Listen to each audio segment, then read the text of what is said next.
So what is up, guys, and welcome back to the channel. So if you have not seen my video breaking down the difference between chi and magic, I would definitely go check it out, because one of my favorite things about this latest episode of Dragon Ball Daima was the fact that they immediately acknowledged what I said in that video in this latest episode. But there's this scene where we find out that Shin's sister has been putting collars on everybody that are magical in nature and are made out of the same metal that the Kaioshin themselves are capable of creating with their magic. Shin immediately uses his magic to free Pansy from this collar that they use to track and keep track of the demons from the third demon realm, because they are apparently considered unruly. This is the perfect example of black magic versus white magic. Just to give you a quick breakdown of the theme of my previous video, the difference between chi and magic is that magic is inherently selfish in the sense that you are manipulating the laws of reality to fit your own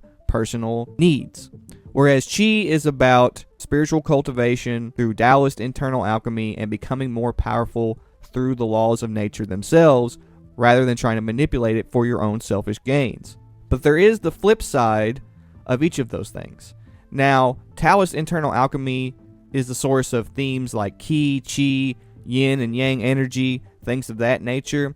And essentially the way white magic and martial arts is being treated in Dragon Ball Daima, due to the fact that selfishness and selflessness are associated with yin and yang, white magic and the martial arts that Goku practices is considered the yang portion of spiritual cultivation as well as using magic.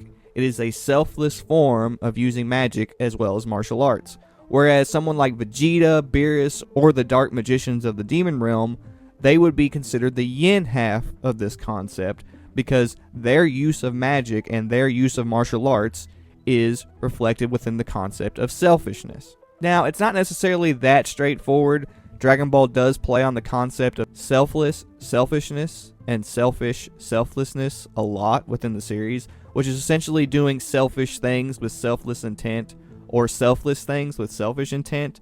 Those are very, very important themes for Goku and Vegeta as characters, so it's not necessarily that straightforward, but you get the gist. White magic and the martial arts that Goku practices is a selfless form of using these concepts. It's taking selfish intent and turning it into selfless intent. Whereas the other end of the spectrum is about selfish intent, and in some cases taking selfless intent and converting it into selfish intent.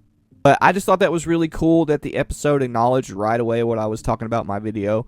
If you would like a more thorough breakdown of those concepts, please go check it out.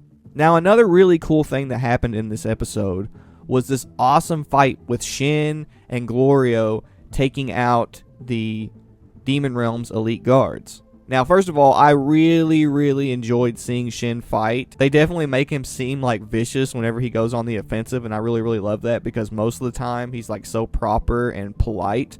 Now, one of the things I wanted to discuss in this video was why exactly it is that Glorio can use dark magic despite the fact that he is a good guy.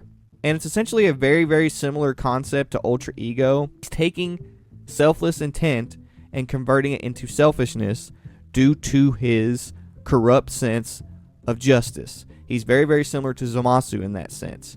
His sense of justice is corrupted, and his use of magic reflects that. So the reason that Shin makes sure to tell us, the audience, that Glorio has a very strong sense of justice is to essentially establish to us why he's capable of using dark magic despite the fact that he's a good guy. Very similar to Vegeta. Vegeta refuses to budge on the idea that the ideas of the Saiyans themselves have some sort of merit. That's one of the biggest character themes and traits of Vegeta, is the pride of the Saiyans. And Saiyan pride has served, partially through Vegeta, to keep Goku in balance throughout most of the series due to this. It's the yin to Goku's yang. Glorio is going to have a very similar theme. There is something about his ideas that he refuses to budge on, and due to that he has a corrupted sense of justice, very similar to Vegeta, or a number of characters. It just so happens that sometimes that corrupted sense of justice can be pointed in the direction of actual evil. But seeing Glorio and Shin work together and use the dark side and the light side of the Force to take down the Empire was really cool. I really enjoyed seeing that. Now, the only thing I wanted to talk about is the Tamagami. The Tamagami is not going to be as simple as people think, because the Tamagami is a reflection of the trials that the Namekians go through on Namek, that Goku went through on Earth, that essentially vets the users of the Dragon Balls to see whether or not they are pure of heart in order to prevent the Dragon Balls from causing chaos and possibly putting the entire universe in danger. And due to that, the relationship between the Tamagami and characters like Goku and Piccolo and Vegeta is not as simple as one of these characters defeating the Tamagami. And Goku sort of alludes to this in his own unique way.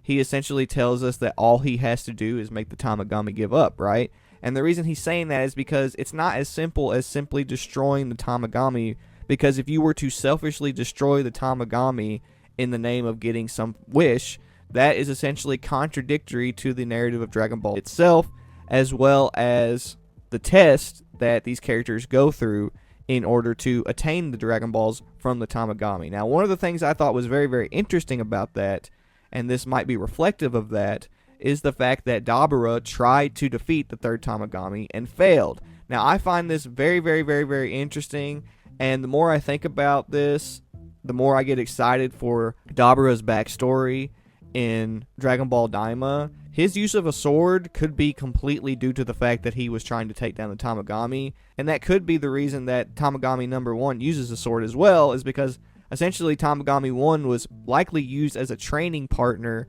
for Dabura. Now, this has really strong implications, because that means that the Tamagami could have served as a process that, had Dabura completed, the Tamagami could have served as a purification process for Dabura, but due to the fact that Dabura could not purify himself of his evil intent due to his demonic nature, he failed over and over again. And that is likely what is going to be the backstory for Dabura, and I'm very excited to see it. It would be really cool to see Dabura fight the first Tamagami in like a training session over and over again. That would be really cool, but we'll see how that plays out. Anyway, I really hope you enjoyed this video. Don't forget to like, comment, subscribe, share out the videos, and I will see you guys in the next one. Peace. Hey guys, don't forget to check out Dragon Ball Infinity on the DaoofDragonBall.com. It's a story I wrote and produced with the help of Copy Workshop about a young Saiyan boy based on a character from Egyptian mythology who was a monkey god very similar to Sun Wukong from Journey to the West, who was an actual god of destruction. This story actually plays very heavily on Egyptian lore. It also makes references to Journey to the West, due to the fact that the legend of Journey to the West and the story of Babi, the Egyptian baboon god, have a lot in common. So if you're interested, don't forget to check it out on the DaoofDragonBall.com, hosted by Derek Padula. And also don't forget to check out Derek Padula's many articles breaking down the many cool spiritual and scientific aspects of Dragon Ball, as well as its relevance in pop culture and different really cool aspects of Dragon Ball that are really fun to read about. Derek does a great job with his articles, so I would highly recommend you check out this website. And don't forget to check out his Dragon Ball culture books available now. Thanks a lot, and I appreciate the support.